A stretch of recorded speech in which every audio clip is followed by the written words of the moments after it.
Hello everyone, welcome to US Academy. I am Kishore Pawar, your physics teacher. Yes, you are watching me at Unales Career Academy, जहाँ पर आपको physics के fundamental से लेकर advance तक के सारे डाउट्स क्लियर होते हैं। बच्चों, आज हम डिस्कस करने वाले हैं 10th SSC board physics first chapter force को। इस चैप्टर में मैं आपको बेसिक कंसेप्ट बिल्कुल भी नहीं पढ़ाऊंगा। जी हाँ बच्चों, ग्रेड 6, 7, 8, 9 फोर्स हमने ऑलरेडी पढ़ा। ग्रेड 10th में फिर से फोर्स पढ़ना है। जी हाँ, फिर से फोर्स पढ़ना है बच्चों, लेकिन कुछ अलग कंसेप्ट्स के साथ। Grade 10th SSC first chapter force, इस चैप्टर में आप फोर्स जो पढ़ने वाले हो इसमें 3 इंपॉर्टेंट कंसेप्ट्स आप पढ़ोगे। First torque, second couple forces and third one equilibrium of bodies. Yes, in 3 concepts के ऊपर आपको बहुत सारे न्यूमेरिकल्स एग्जाम में आती है।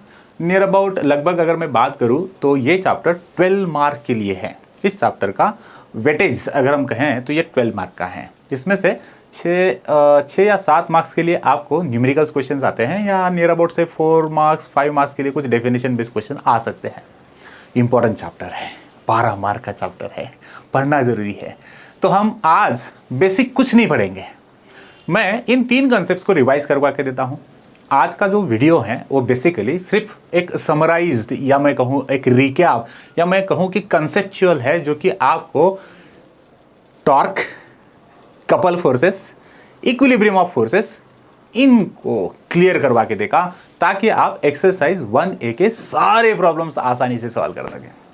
बच्चों, मैंने बहुत सारी कमेंट्स रिसीव किए, बच्चों की कमेंट्स आ रही हैं, डिमांड ये है कि सर हम exercise first A numerical solve नहीं कर पाते हैं। लॉजिकल क्वेश्चंस है, अंडरस्टैंडिंग बेस्ड क्वेश्चंस है, line of action of force क्या होती है, प्रिंसिपल नहीं, एक्सिस ऑफ रोटेशन क्या होता है, line of action of forces क्या होती है, परपेंडिकुलर डिस्टेंस कहाँ से मेजर करें, कितना हो सके, ये हम कुछ समझ में नहीं पा रहे। तो इन पर्टिकुलर पॉइंट्स के लिए मैं इस वीडियो को लेके आया हूँ। क्विकली मैं आपको इन सभी क्वेश्चंस को, इन सभी प्रॉब्लम्स को, इन सारे कंसेप्ट्स को आपके सामने क्लियर करवा के देता हूँ, ताकि आप एक्सरसाइज 1A को आसानी से सॉल्व कर सकें, आप अच्छे से प्रिपेयर हो जाओ और आप एग्जाम में बढ़िया मार्क्स ला सकते हो। So let's begin without wasting further more time. We are going to discuss movement of force को।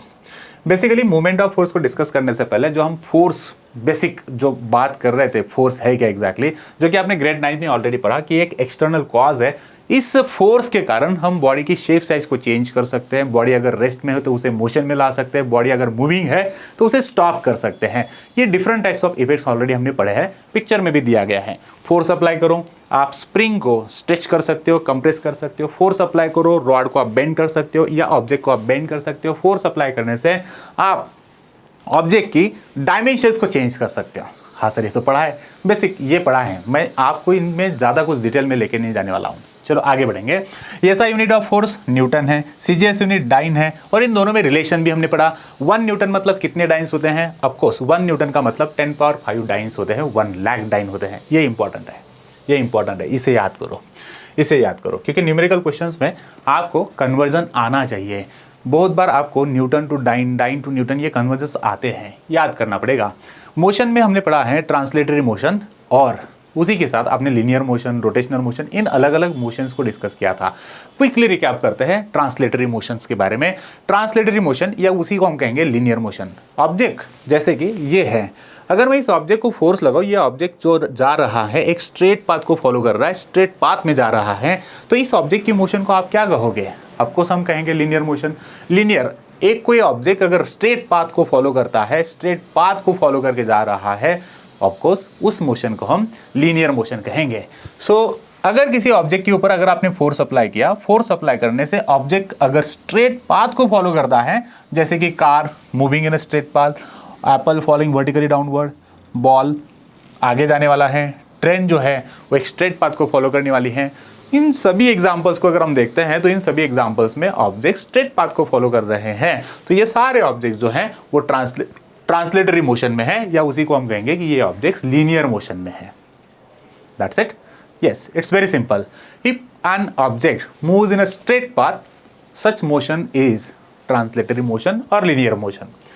अभी मैंने क्या किया, देखो, एक पर्टिकुलर, जैसे कि अगर किसी एक ऑब्जेक्ट को अगर आप ले लेते हो, उस ऑब्जेक्ट को अगर आपने पिवट करके रखा, फिक्स पॉइंट एक उसका, जैसे कि टॉप, ये स्पिन हो रहा है, लेकिन ये पर्टिकुलर एक फिक्स पॉइंट के साथ स्पिन हो रहा है। इसका स्पिनिंग पॉइंट या इसका एक्सिस ऑफ रोटेशन की अगर बात करोगे तो ये है ना, इस तरह से इस एक्सिस के अराउंड में रोटेट हो रहा है।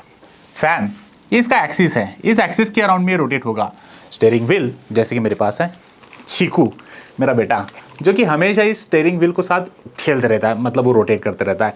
तो पर्टिकुलरली हम जो फोर्स लगाते हैं ना, ये इस तरह से टर्न होने वाली है, लेफ्ट राइट इस तरह से। तो पर्टिकुलरली आप जो फोर्स लगा रहे हो, इस फोर्स से क्या हो रहा है, ये व्हील रोटेट हो रहा है, एक फिक्स्ड एक्सिस के साथ ये रोटेट हो रहा है। तो हम यहाँ पे कहेंगे जो कोई पर्टिकुलर ऑब्जेक्ट अगर फिक्स एक्सिस के साथ रोटेट होता है, so force applied on a rigid body which is pivoted it causes rotational motion. अगर मैंने इसको पिवट करके रखा तो ये बॉडी जो है रोटेट होने लगेगी। जैसे कि पेन, सेंटर में मैंने इसको पिवट किया, pivot in the sense means what, मैंने इसको सपोर्ट करके रखा इस तरह से सेंटर में। मैं यहाँ से अगर इसको फोर्स लगाऊं इस तरह से तो क्या होगा, हाँ सर ये रोटेट हो रही है ना। इस तरह से फोर्स लगाओ, रोटेट हो रही है, क्लॉकवाइज एंटी क्लॉकवाइज जो भी कुछ होगा रोटेशन आपको दिखाई दे रहा है।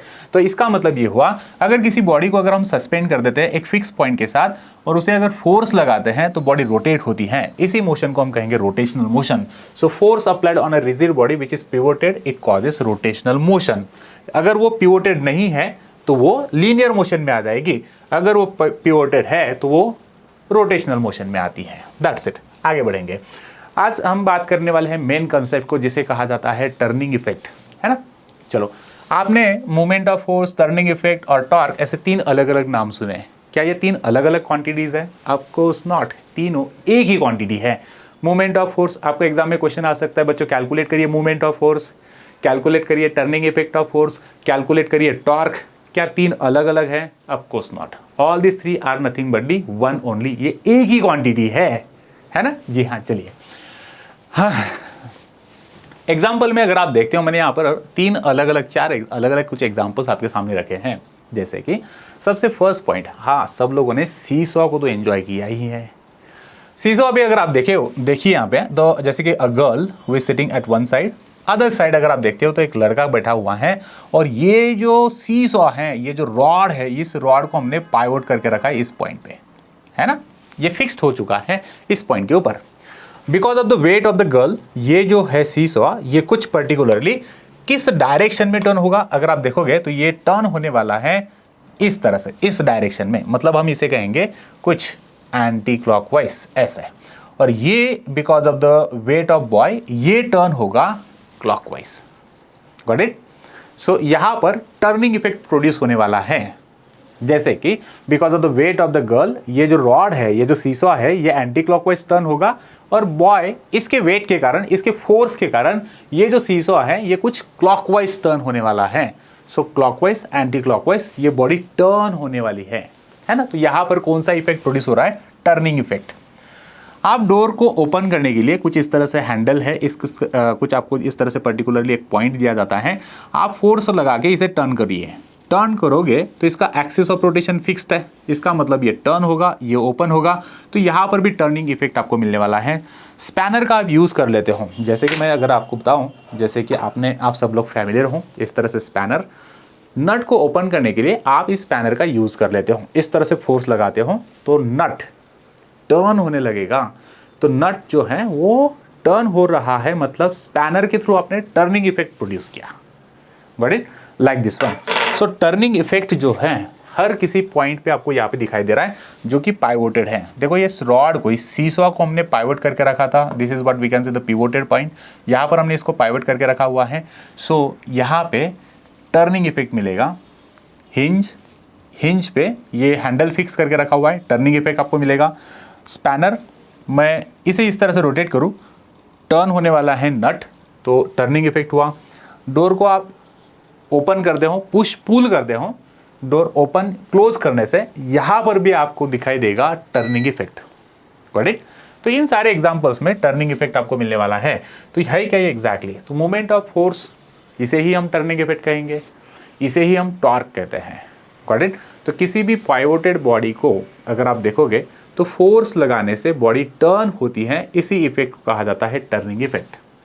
अगर आपको एग्जाम में क्वेश्चन आया define turning effect, define torque, define moment of force, कैसे डिफाइन करोगे? यस, इसके 2-3 मेथड्स है बच्चों, 2-3 अलग अलग आप वर्ड्स में इसको डिफाइन कर सकते हो। जैसे कि मैंने यहाँ पे लिखा हुआ है कुछ, द मूवमेंट ऑफ फोर्स या torque is equal to the product of magnitude of force and perpendicular distance. ये जो है ये है क्या एग्जैक्टली? टॉर्क जो है ये प्रोडक्ट है किसका? ये एक टर्निंग इफेक्ट है। किसका टर्निंग इफेक्ट है?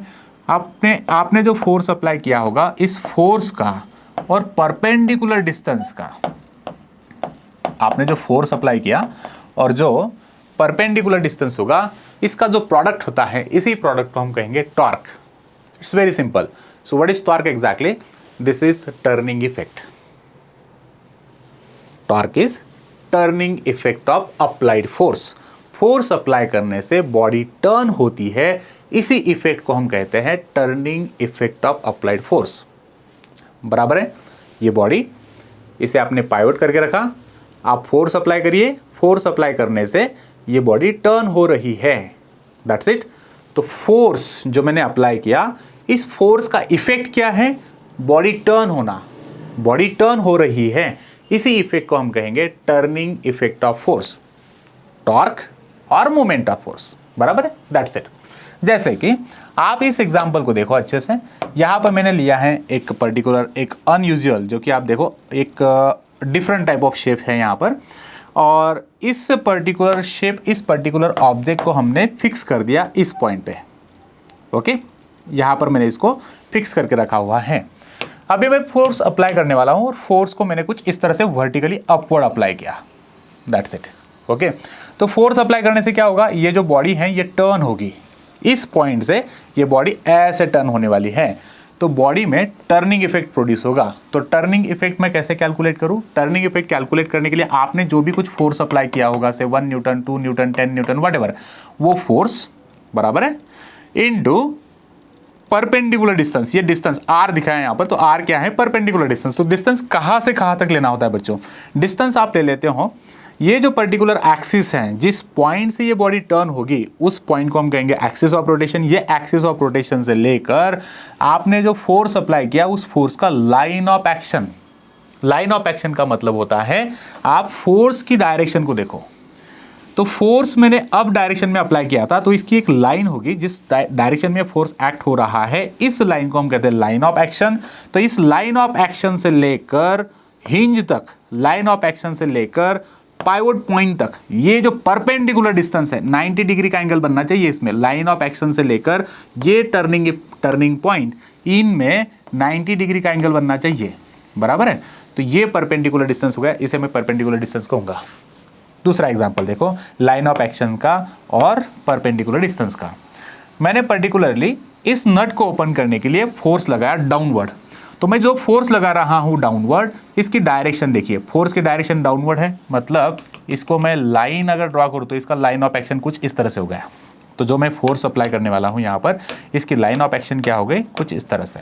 This is line of action of force. Axis of rotation जो है, ये पॉइंट, ये जो स्पैनर है, ये इसके ऊपर फोर्स अप्लाई करने से, स्पैनर के ऊपर फोर्स अप्लाई करने से नट टर्न होने वाला है। तो इसका ये जो लाइन है, ये हो गया लाइन ऑफ एक्शन।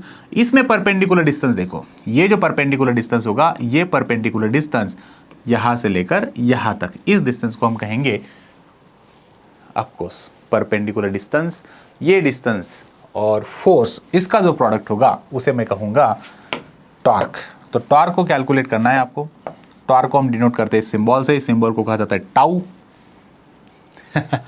इस सिंबल को हम डिनोट करते हैं इस पर्टिकुलर सिंबल से हम टॉर्क को टॉर्क को डिफाइन करने वाले हैं। तो torque is equals to applied force into perpendicular distance. Distance को, परपेंडिकुलर डिस्टेंस को आप इस तरह से लिखिए, या परपेंडिकुलर डिस्टेंस को आप डी से डिनोट कर सकते हो। परपेंडिकुलर डिस्टेंस को आप सिंपली यहाँ पर आप आर से भी लिख सकते हो। That's it. So this is what we have the formula. So what is turning effect exactly? Quickly मुझे बताओ। जी हाँ, बात करते रहो, रिवाइज करते रहो। टर्निंग इफेक्ट क्या है? टर्निंग इफेक्ट कमेंट में लिखिए जल्दी। कमेंट में आप अगर लिखोगे तो मैं देख पाता हूँ कि आपने सही लिखा है नहीं। तो पर्टिकुलरली जब हम बात कर रहे थे टॉर्क की, तो टॉर्क है क्या exactly? Torque is turning effect of applied force. torque is turning effect of applied force, or we can say this is the product of applied force and perpendicular distance. perpendicular distance किसमें किसमें, line of action of force से लेकर axis of rotation तक, ये distance को हम कहेंगे perpendicular distance. ये हो गया हमारा टॉर्क। चलते हैं आगे। कौन से फैक्टर्स हैं कि जिन कारण ये टॉर्क इंक्रीज हो सकता है, जिसके कारण ये टॉर्क डिक्रीज हो सकता है। अब कुछ दो फैक्टर्स होंगे, आपने फॉर्मूला देखा, फोर्स और परपेंडिकुलर डिस्टेंस है इसमें। तो यहाँ पे मैग्नीट्यूड ऑफ फोर्स, अगर मैं फोर्स को इंक्रीज करूँ तो टॉर्क भी इंक्रीज हो जाएगा, अगर मैं मैग्नीट्यूड ऑफ फोर्स को डिक्रीज करूँ तो टॉर्क भी डिक्रीज हो जाएगा।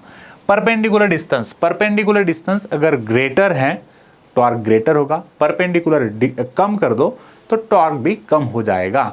इट मीन्स दैट जो भी टॉर्क प्रोड्यूस होता है, टर्निंग इफेक्ट प्रोड्यूस होता है, ये दो क्वांटिटीज पे डिपेंड है, फोर्स एंड परपेंडिकुलर डिस्टेंस पे।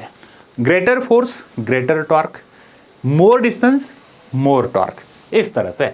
तो ये दो इंपॉर्टेंट पॉइंट्स हो गए। बहुत बार क्वेश्चन बोर्ड एग्जाम में रिपीट हुआ है, define torque, also mention two important quantities or two important factors on which torque is depends। तो आप लिखोगे torque is turning effect of force, it is product of applied force and perpendicular distance, torque depends on two important properties or two important factors, torque depends on applied force, magnitude of applied force, and torque depends on the perpendicular distance in between the line of action of force and axis of rotation। That's it, full marks मिलेंगे आपको। Torque के units क्या क्या हो गए, क्या क्या possibilities है बच्चों। अभी हमने टॉर्क का फॉर्मूला देखा, टॉर्क को मुझे कैलकुलेट करना है तो मैंने simply tau is equals to force into distance, perpendicular distance, ये हो गया मेरा टॉर्क का फॉर्मूला। इस फॉर्मूले से मैं टॉर्क का यूनिट क्या लिख सकता हूँ, देखो अप्लाइड फोर्स, फोर्स का यूनिट है न्यूटन, परपेंडिकुलर डिस्टेंस का यूनिट है मीटर, तो टॉर्क का यूनिट हो गया न्यूटन मीटर। तो SI unit of torque is newton metre. CGS unit क्या होगा, CGS यूनिट होगा, देखो टॉर्क, टॉर्क के लिए CGS यूनिट क्या पॉसिबल है, फोर्स का CGS यूनिट है डाइन, डिस्टेंस का CGS यूनिट है सेंटीमीटर, तो CGS unit of torque is dyne centimetre. बहुत आसान। ग्रेविटेशनल स्टैंडर्ड यूनिट भी इसका पॉसिबल है, तो ग्रेविटेशनल स्टैंडर्ड यूनिट क्या है, kilogram force newton metre. Gravitational unit in the sense means what, force को हम लिखते हैं, ग्रेविटेशनल यूनिट में फोर्स को लिखा जाता है kgf में, किलोग्राम फोर्स में, और डिस्टेंस को आप यहां पर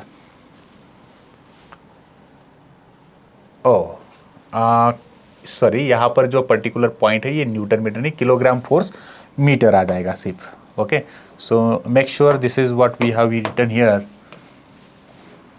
this is only kgf meter, kilogram force meter only, and then we have gravitational CGS unit, gravitational CGS unit is gram force centimeter। so why, because force का gravitational unit है gram force, distance का gravitational unit है centimetre, इस तरह से। so I repeat, SI unit is Newton meter, CGS unit is dyne centimetre. Very good. Gravitational unit को क्या लिखोगे, ग्रेविटेशनल यूनिट को लिखोगे kilogram force metre. Gravitational CGS unit को क्या लिखोगे, ग्रेविटेशनल CGS यूनिट को आपको लिखना है gram force centimetre. That's it. ये थे बच्चे इंपॉर्टेंट पॉइंटर्स जो कि units of torque and relations. अभी मैंने आपको यूनिट्स बता दिए कि टॉर्क का यूनिट क्या हो सकता है। टॉर्क का हमने SI यूनिट देखा, टॉर्क का हमने CGS यूनिट देखा, टॉर्क का हमने gravitational SI unit and gravitational CGS unit भी देखा। बच्चों पॉइंट है इनमें रिलेशंस पॉसिबल है क्योंकि अलग अलग यूनिट्स हैं। अगर मैंने कहा कि मैंने पर्टिकुलरली फोर्स अप्लाई किया और फोर्स अप्लाई करने से टॉर्क प्रोड्यूस हुआ है 1 न्यूटन मीटर इतना, अगर टॉर्क 1 न्यूटन मीटर इतना प्रोड्यूस हुआ तो इसका मतलब ये कितने डाइन सेंटीमीटर है ना। तो आपको एग्जाम में इस तरीके के क्वेश्चंस आ सकते हैं, मतलब न्यूटन मीटर को डाइन सेंटीमीटर में कन्वर्जन करना आना चाहिए। तो आप किस तरह से लिख सकते हो, whenever we say 1 newton metre is torque, 1 newton metre का मतलब कितना डाइन सेंटीमीटर होगा, it is 10⁻⁷ dyne centimetre. How it is, हमें पता है जैसे कि हमने लोअर ग्रेड में पढ़ा था 1 न्यूटन की जब बात होती है तो 1 न्यूटन मतलब ये होता है 10⁵ डाइन। ओके, और मीटर 1 मीटर मतलब कितने सेंटीमीटर होते हैं, 1 मीटर का मतलब 10⁻² सेंटीमीटर होता है। तो इसका मतलब ये हो जाएगा 10 power 7 dyne centimetre. So whenever we say 1 newton metre, so 1 newton metre का मतलब 10 power 7 1 newton metre, just minute. So whenever we say 1 newton metre, so 1 newton metre इसका मतलब हो जाएगा 10 power 7 dyne centimetre. 1 kilogram force metre यह है standard unit. कौन सा? ग्रेविटेशनल, टॉर्क का ग्रेविटेशनल स्टैंडर्ड यूनिट। टॉर्क का ग्रेविटेशनल स्टैंडर्ड यूनिट है 1 किलोग्राम फोर्स मीटर। तो 1 kgf मीटर मतलब 9.8 मीटर्स इतने होते हैं। कैसे?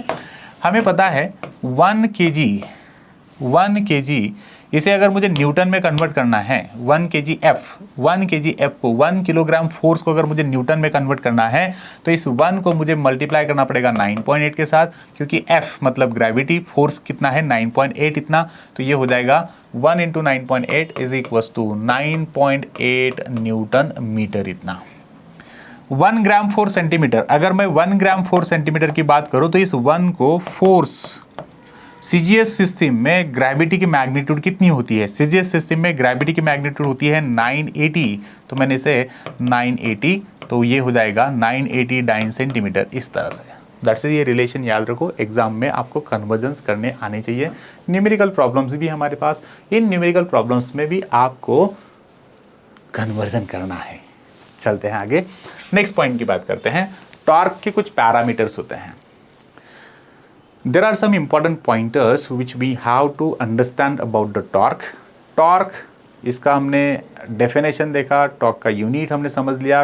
टॉर्क के साथ अगर मुझे टॉर्क को फुली डिस्क्राइब करना है तो डिस्क्राइब करने के लिए हमें कौन कौन से पैरामीटर्स लगेंगे? टॉर्क को फुल्ली डिस्क्राइब करने के लिए आपको उसकी मैग्नीट्यूड एंड डायरेक्शन, इन दोनों पैरामीटर्स की रिक्वायरमेंट होती है। इसका मतलब टॉर्क अगर मैग्नीट्यूड और डायरेक्शन दोनों पैरामीटर्स के साथ अगर डिस्क्राइब होता है तो हम कहेंगे कि टॉर्क क्या है? एक वेक्टर क्वांटिटी है। Torque is vector. टॉर्क जो है वेक्टर है। ये डायरेक्शंस इसका इंपॉर्टेंट रहेगा। आपके सामने मैंने ये ब्लॉक रखा और इसे मैंने कुछ इस तरह से पाइवोट करके रखा है। मैं अगर इसे फोर्स लगाऊं तो क्या होगा? टर्न होने वाला है, टर्निंग इफेक्ट प्रोड्यूस हुआ। Can you identify the turning effect now? कौन सा टर्निंग इफेक्ट प्रोड्यूस हो रहा है? ऑफ कोर्स यहाँ पर अगर हम टर्निंग इफेक्ट की बात करेंगे तो टर्निंग इफेक्ट देखो इस तरह से, ये बॉडी इस तरह से टर्न होने वाली है ना, लाइक दिस वन। तो मैं आपके सामने इस तरह से फोर्स लगा रहा हूँ, ये बॉडी इस तरह से जा रही है और इस तरह से टर्न हो रही है। तो ये कौन सा टॉर्क प्रोड्यूस हुआ? ये हो गया क्लॉकवाइज टॉर्क, बराबर है। और अगर मैं अभी इस तरह से फोर्स लगाऊं तो ये कौन सा टॉर्क प्रोड्यूस हुआ? एंटी क्लॉकवाइज टॉर्क प्रोड्यूस हुआ। तो इसका मतलब फोर्स लगाने से एक तो क्लॉकवाइज या फिर एंटी क्लॉकवाइज टॉर्क प्रोड्यूस हो सकता है। जो भी कुछ पाइवोटेड बॉडी होती है, इस पाइवोटेड बॉडी पे फोर्स लगाने से बॉडी एक तो क्लॉकवाइज या फिर एंटी क्लॉकवाइज रोटेट हो सकती है। तो जब कभी भी हम यहाँ पे क्लॉकवाइज टॉर्क लेते हैं तो एक हमारा कन्वेंशन है, क्लॉकवाइज टॉर्क को हम हमेशा निगेटिव लेंगे। जैसे कि अगर सपोज आपने कैलकुलेट कर लिया कि टॉर्क जो प्रोड्यूस हुआ है वो 2 न्यूटन मीटर क्लॉकवाइज हुआ, तो 2 न्यूटन मीटर क्लॉकवाइज टॉर्क को हम माइनस निगेटिव लेंगे। कैलकुलेशन उसका हमेशा निगेटिव साइन के साथ होगा। And whenever we say that कि एंटी क्लॉकवाइज टॉर्क प्रोड्यूस हुआ है तो एंटी क्लॉकवाइज टॉर्क हमेशा पॉजिटिव रहेगा, पॉजिटिव 2 न्यूटन मीटर, और ये एंटी क्लॉकवाइज होता है। So point to be remember is what exactly, जब हम कहेंगे इंपॉर्टेंट पैरामीटर्स की बात, तो इंपॉर्टेंट पैरामीटर्स ये हैं कि टॉर्क क्या है? एक वेक्टर क्वांटिटी है।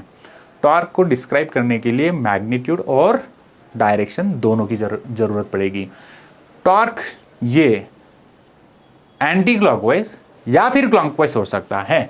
तो जब मैं क्लॉकवाइज टॉर्क प्रोड्यूस हुआ ऐसा अगर हम कहेंगे तो क्लॉकवाइज टॉर्क मतलब उसकी मैग्नीट्यूड निगेटिव लीजिए, और अगर ये एंटी क्लॉकवाइज टॉर्क है तो उसकी मैग्नीट्यूड को पॉजिटिव लीजिए। That's it. ये था टॉर्क के बारे में। Now the main important point is couple. बच्चों, कपल से रिलेटेड बच्चे बहुत डर जाते हैं। ये कपल है क्या बेसिकली? जैसे कि मैं आपको बहुत सारे सिंपल एग्जांपल्स ऑलरेडी बता चुका हूँ।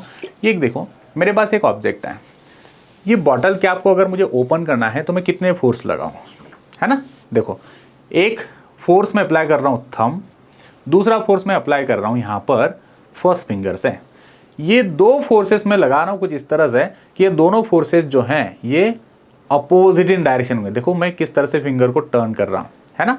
बॉटल कैप को ओपन करनी है तो बॉटल कैप को ओपन करने के लिए मैंने थंब से एक फोर्स लगाया जो कि आपके डायरेक्शन में है, और फर्स्ट फिंगर से जो फोर्स लगा रहा हूँ जो कि है इस स्क्रीन की तरफ, तो ऐसे दो फोर्सेस लग रहा है, one is towards you and another one force which is applied by my first finger, it is toward the screen like this. ऐसे दो फिंगर्स अप्लाई होने वाले हैं। ये दोनों फिंगर से जो फोर्स अप्लाई हो रहा है इनकी डायरेक्शन अपोजिट है, डायरेक्शन जो है वो अपोजिट है, लेकिन दोनों फोर्सेस इक्वल होंगे। सो बच्चों, जब कभी भी किसी बॉडी को टर्न करने के लिए आप दो फोर्सेस इक्वल मैग्नीट्यूड के और अपोजिट डायरेक्शन में लगाते हो, इन दोनों फोर्सेस को हम कहेंगे कपल फोर्सेस। हाँ, कपल नाम से आप बहुत फैमिलियर हो बच्चों। कपल तो आपका फेवरेट वर्ड है। कपल ऑफकोर्स टू दो फोर्सेस लगने वाले हैं, तो दो फोर्सेस मैंने लगा दिए। मेरे पास अभी ये पर्टिकुलरली ऑब्जेक्ट है, स्केल, मीटर स्केल है बच्चों। इस मीटर स्केल को मुझे टर्न करना है, तो मीटर स्केल को टर्न करना है तो मैं कैसे टर्न करूं? देखो, मैं एक फोर्स यहाँ पर डाउनवर्ड लगा रहा हूँ, एक फोर्स अपवर्ड लगा रहा हूँ। हाँ, हो गया डन। वैसे वर्क्स। चीकू के ड्राइविंग कुछ सभी रिमोट कार है यहाँ पर, देखिए एक है आपके पास में सिंपली दैट्स इट बच्चा। मैं भी बहुत खेलता था, मुझे भी बहुत आदत थी इन सारी चीज़ों की। आज जनरली इसी का यूज़ हो रहा है, अभी भी मेरे साथ हैं, आप भी खेलो, बहुत मज़ा आता है। ओके, मेरे पास एक स्टीयरिंग व्हील है। स्टीयरिंग व्हील, मैं इस स्टीयरिंग व्हील को रोटेट करना चाहता हूँ clockwise anti clockwise what ever it से। मैं कितने फोर्स लगा रहा हूँ? देखो, एक और ये दूसरा। अच्छा, मैं दो फोर्सेस लगा रहा हूँ यहाँ पर। इन दोनों फोर्सेस को अगर आप देखोगे तो मैं इन दो फोर्सेस की डायरेक्शन अपोजिट है। देखो, मैं इसको इस तरह से टर्न कर रहा हूँ। जब मैं इसे ऐसे टर्न करूँ तो ये फोर्स की डायरेक्शन ऊपर है और ये फोर्स की डायरेक्शन डाउनवर्ड है, ऐसे है ना। ये फोर्स ऊपर जा रहा है और ये फोर्स नीचे जा रहा है, ऐसे ये बॉडी टर्न होगी, बराबर है। अपोजिट डायरेक्शन में ये ऊपर जाएगा और ये नीचे जाएगा। आपको इस स्टीयरिंग व्हील को अगर रोटेट करना है तो आपने कितने फोर्सेस लगाए बच्चों? दो। दोनों की मैग्नीट्यूड क्या है? सेम। अगर ये मैंने 1 न्यूटन लगाया तो ये भी कितना होगा? 1 न्यूटन। दोनों की मैग्नीट्यूड इक्वल है। दोनों फोर्सेस की डायरेक्शन देखो, एक ऊपर है एक नीचे है, ऐसे। मैंने आपको बताया कि अगर जब मैं इस बॉटल कैप को ओपन कर रहा हूँ तो बॉटल कैप को ओपन करने के लिए कितने फोर्सेस लगाए बच्चों मैंने? 2। कौन से? एक थंब से, दूसरा फर्स्ट फिंगर से। दोनों की डायरेक्शन क्या है? अपोजिट है। एक आपके तरफ, ये स्क्रीन की तरफ। ऐसे मैंने 2 फोर्सेस लगा दिए। दोनों फोर्सेस की मैग्नीट्यूड इक्वल, दोनों फोर्सेस की डायरेक्शन अपोजिट। जब कभी भी आप किसी ऑब्जेक्ट के ऊपर दो forces opposite direction equal in magnitude लगाते हो तो इन दो फोर्सेस को कहेंगे कपल। दो है, कपल है। इस रॉड को टर्न करना है, एक फोर्स लगा दिया ऊपर, एक फोर्स लगा दिया नीचे। देखो, ये ऊपर लग रहा है फोर्स, ये नीचे लग रहा है फोर्स। ये स्केल, ये जो मैंने आपको बताई, ये ऐसे टर्न होने वाली है, तो ये कुछ एंटी क्लॉकवाइज टर्न होगी। Got it? इन दोनों फोर्सेस की मैग्नीट्यूड इक्वल है। सो whenever two equal and opposite parallel forces that acts on a body at different points resulting in the rotational effect, ये बॉडी अगर रोटेट हो जाती है इन दो इक्वल एंड अपोजिट फोर्सेस के कारण, तो इन फोर्सेस को कहा जाता है couple forces. So whenever two equal forces acting opposite in direction on a body causes turning effect on a body, such forces are couple forces. अच्छा, कैसे कैलकुलेट करोगे? आपको एग्जाम में क्वेश्चन आता है calculate the movement of force. Movement of force नहीं बेटा, अभी मूवमेंट ऑफ फोर्स तो हमने ऑलरेडी डिस्कस कर लिया। ये है आपका movement of couple. Calculate movement of couple. Movement of force हमने ऑलरेडी डिस्कस कर लिया। मूवमेंट ऑफ फोर्स को डिस्कस किया आपने और मूवमेंट ऑफ फोर्स को हमने कैलकुलेट किया F इंटू डिस्टेंस से, F इंटू परपेंडिकुलर डिस्टेंस से। Tau is equal to force into perpendicular distance. ये था मूवमेंट ऑफ फोर्स। अभी हम बात कर रहे हैं कपल, मूवमेंट ऑफ कपल। आपको एग्जाम में अगर क्वेश्चन आया कैलकुलेट मूवमेंट ऑफ कपल, तो क्या फॉर्मूला बनेगा? आपने इस बॉडी को टर्न करने के लिए यहाँ पर फोर्स लगाया 2 न्यूटन, यहाँ पर फोर्स लगाया 2 न्यूटन। दोनों forces equal in magnitude, opposite in direction है। दोनों forces equal in magnitude, opposite in direction है। तो ये जो फोर्स हुआ, ये अभी जो आप इसे हम कहेंगे यहाँ पर मूवमेंट ऑफ कपल। तो मूवमेंट ऑफ कपल के लिए फॉर्मूला बन जाएगा आपका इधर फोर्स, मतलब 2 न्यूटन में से आप सिर्फ यहाँ पर 2 न्यूटन इतना ही फोर्स लोगे, एक ही मैग्नीट्यूड को आपको लेनी है। और कपल का आर्म, कपल आर्म मतलब आर्म ऑफ कपल कहो। कैसे? ये दो फोर्स जो आपने लगाए हैं इनमें जो टोटल डिस्टेंस होगा, इस डिस्टेंस को हम कहेंगे arm of couple. Let's say suppose ये कंप्लीट रॉड, ये जो है ये अगर 50 सेंटीमीटर है तो आप यहाँ पे ले लोगे 50 सेंटीमीटर, दैट्स इट, बराबर है। तो मैंने कितना फोर्स लगाया, 2 न्यूटन फोर्स लगाया। डिस्टेंस कितना है, 0.5 मीटर इतना। तो टोटल टॉर्क कितना हो गया, टोटल कपल कितना हुआ, टोटल कपल हो गया 1 न्यूटन मीटर इतना, दैट्स इट। तो in short, how to calculate movement of couple. So movement of couple को कैलकुलेट करने के लिए ईदर फोर्स लेना है, मतलब एक मैग्नीट्यूड फोर्स की लेनी है, और आर्म ऑफ कपल मतलब total distance in between this 2 points of application of forces. पहला फोर्स यहां पर अप्लाई हुआ, दूसरा फोर्स यहां पर अप्लाई हुआ, दोनों फोर्सेस में जो टोटल डिस्टेंस है उस टोटल डिस्टेंस को हम कहेंगे arm of couple, that's it. एक फोर्स ले लो 2 न्यूटन, जैसे कि सपोज मैंने कहा कि ये 12 न्यूटन है, ये 12 न्यूटन है, तो कितना फोर्स आप लोगे, 12। टोटल डिस्टेंस कितना था, 50 सेंटीमीटर मतलब 0.5 मीटर। तो यहां पर कितना हो जाएगा अभी 6 न्यूटन मीटर। तो यहां पर कपल कितना मिलेगा आपको, movement of couple 6 newton metre इतना, that's it, done. Of course ये एक वेक्टर क्वांटिटी है बच्चों, movement of couple. Movement of force जैसे कि हमने डिस्कस किया, मूवमेंट ऑफ फोर्स भी एक कपल क्वांटिटी है। Likewise couple, movement of couple, movement of forces, ये दोनों वेक्टर क्वांटिटीज हैं। So movement of couple it is a vector quantity. SI unit है न्यूटन मीटर, सीजीएस यूनिट है dyne centimetre. Likewise जैसे कि मूवमेंट ऑफ फोर्स के जो units थे, same units movement of couple के भी होते हैं। And then the last important point is principle of equilibrium, सबसे इंपॉर्टेंट पॉइंट बेटा, जो कि बहुत सारे न्यूमेरिकल्स आपको इसके बेस पर आती हैं। अच्छा, प्रिंसिपल ऑफ इक्विलिब्रियम, इक्विलिब्रियम मतलब स्टेबल बॉडी। जैसे कि मैंने अगर कहा ये रॉड है, इस रॉड को बैलेंस करना है, मतलब स्टेबल। अभी ये स्टेबल है क्या, नहीं, ये टेढ़ा है, स्टेबल नहीं है। बैलेंस्ड है क्या, बैलेंस्ड बिल्कुल नहीं है। मुझे इसे बैलेंस करना है, तो बैलेंस करना मतलब क्या, इसे कुछ ऐसे फोर्स लगाओ कि ये हॉरिजॉन्टल पोजीशन पे आ जाए, इस तरह से स्ट्रेट पोजीशन पे आ जाए। तो मैंने कहा ये बैलेंस्ड है, नाउ इट इज बैलेंस्ड, है ना। ये क्या हो गया अभी, ये बैलेंस्ड है, ओके। मैंने अगर राइट साइड का फोर्स थोड़ा ज़्यादा लगा दिया तो बेंड हो गई, लेफ्ट साइड का फोर्स ज़्यादा लगा दिया तो बेंड हो गई। अगर मैंने दोनों इक्वल फोर्सेस लगाए तो दोनों साइड से, राइट एंड लेफ्ट साइड से दोनों फोर्सेस अगर मैंने इक्वल लगाए तो ये बैलेंस्ड है ना। तो ये जो मीटर स्केल है it is now in balanced state, ये बैलेंस्ड है। जब कोई ऑब्जेक्ट हॉरिजॉन्टल पोजीशन में बैलेंस्ड पोजीशन पे है, तब मैं कहूँ कि जो इस बॉडी के ऊपर फोर्सेस लग रहे हैं वो फोर्सेस, यस, ये फोर्सेस क्या होते हैं, इन फोर्सेस के कारण हम कहेंगे कि resultant force on a body is equal to 0। Body कब बैलेंस्ड होगी, बॉडी बैलेंस्ड होती है, रिजल्टेंट फोर्सेस 0 होने चाहिए, ओके। दूसरा, रिजल्टेंट टॉर्क 0 होना चाहिए। अगर आप बॉडी को बैलेंस्ड करना चाहते हो तो बॉडी के ऊपर जितने भी सारे फोर्सेस अप्लाई होते हैं, इन सारे फोर्सेस का रिजल्टेंट फोर्स 0 होना चाहिए, रिजल्टेंट टॉर्क 0 होना चाहिए, तब बॉडी बैलेंस्ड होगी। तब हम कहेंगे कि body is in the state of equilibrium.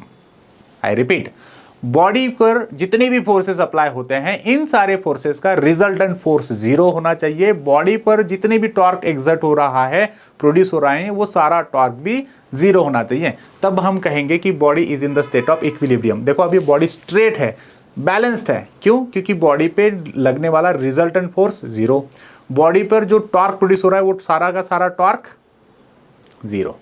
अभी टॉर्क 0 है क्या, नहीं। यहां से जो टॉर्क प्रोड्यूस हुआ एंटी क्लॉकवाइज टॉर्क, वो anti clockwise torque is greater than clockwise torque, है ना। अभी देखो, अभी मैंने इधर से भी टॉर्क प्रोड्यूस किया, दोनों टॉर्क इक्वल हैं, तो बॉडी बैलेंस्ड हो गई, है ना, मतलब रिजल्टेंट टॉर्क 0 हो गया, कुछ इस तरह से। सो यहां पर टॉर्क इक्वल होना चाहिए, या फिर हम कहेंगे कि ये बैलेंस्ड होना चाहिए। प्रिंसिपल ऑफ इक्विलिब्रियम देखो, प्रिंसिपल ऑफ इक्विलिब्रियम मतलब क्या हुआ, you can see here a girl is sitting one side of, or we can say at one side of this seesaw, उसका कुछ ना कुछ वेट है, उसका वेट है W1, और वो इस पॉइंट पे बैठी है, यहाँ पर बैठी है। तो यहाँ से लेकर जो पाइवोटेड पॉइंट है यहाँ तक का ये डिस्टेंस लेना है हमें। ये डिस्टेंस को हमने R1 लिया, बराबर है, इस डिस्टेंस को हमने R1 लिया।